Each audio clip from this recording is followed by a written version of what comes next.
ضلع کریم نگر میں سرکاری اسکول کے طلباء نے ایک اختراعی منصوبہ شروع کیا ہے جس کے تحت انہوں نے مثالی سبزی مارکیٹ قائم کی ہے تاکہ نامیاتی زراعت کو فروغ دیا جا سکے اور کاروباری مہارت پیدا کی جا سکے۔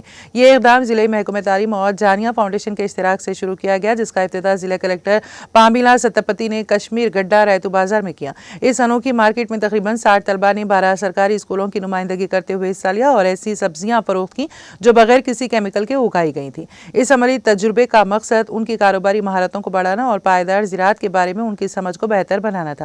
کلکٹر نے اس بات پر زور دیا ہے کہ طلباء کو تعلیمی قابلیت کے ساتھ کاروباری مہارت بھی حاصل کرنی چاہیے۔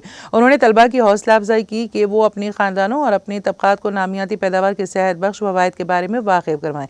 ایسے اقدامات بہتر صحت اور ماحولیاتی تحفظ کے لیے اہم ثابت ہو سکتے ہیں۔ یہ پروگرام نہ صرف عملی کاروباری تجربہ فراہم کرنے کا موقع تھا بلکہ اس کا مقصد نامیاتی زراعت کی اہمیت سے متعلق شعور اجاگر کرنا بھی تھا تاکہ نئی نسل کو صحت مند غذائی انتخاب اور پائیدار زرعی طریقوں کی جانب راغب کیا جا سکے۔